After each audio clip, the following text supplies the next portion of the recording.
उसके मन में पिता के लिए मान सम्मान था, वो कुछ कम हुआ।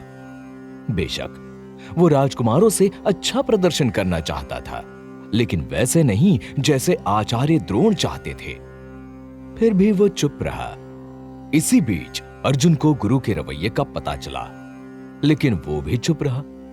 आखिर उसके गुरु अश्वत्थामा के पिता थे, और पिता अपने पुत्र के लिए ऐसा करता है, इसमें कोई बुराई नहीं है।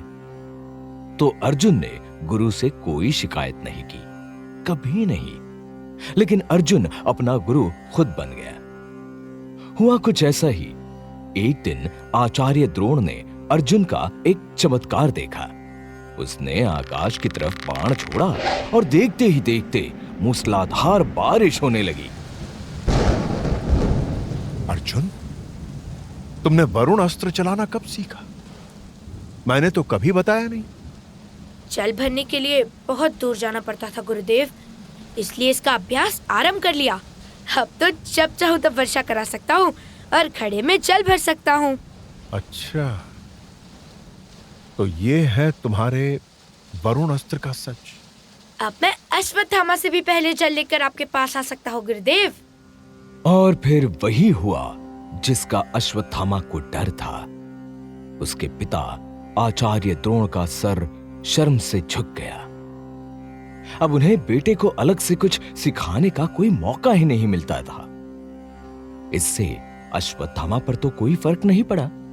अर्जुन को कुछ नया करने का मौका जरूर मिला। उसने आचार्य से शब्द भेदी विद्या सिखाने के लिए कहा, तो वो मना नहीं कर सके, जबकि वो इस विद्या का अभ्यास अश्वत्थामा से कराना चाहते थे। लेकिन ऐसा नहीं हुआ।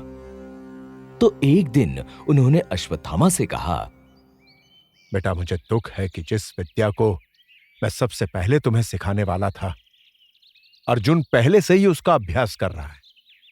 ये तो प्रसन्नता की बात है पिताजी। अर्जुन योग्य है, इसीलिए उसने अभ्यास शुरू कर दिया। यदि मुझ में योग्यता होगी तो मैं भी सीख जाऊंगा। इसमें आपके दुखी होने का कोई कारण नहीं है। कारण है पुत्र, बहुत बड़ा कारण है। मुझे तुम पर भरोसा है। बार बार लगता है कि मेरे जीवन का उद्देश्य कोई और नहीं, तुम पूरा करोगे। पूरा तो करूंगा, पर छल से नहीं, बल से, अपनी भुजाओं के बल से। आप तनिक भी चिंता ना करें। और आपको तो केवल राजा द्रुपद से बदला लेना है। अर्जुन भी तो ये कार्य कर सकता है। अर्जुन कर सकता है, पर वो मेरा पुत्र नहीं, शिष्य है। पुत्र और शिष्य में बहुत अंतर होता है अश्वत्थ।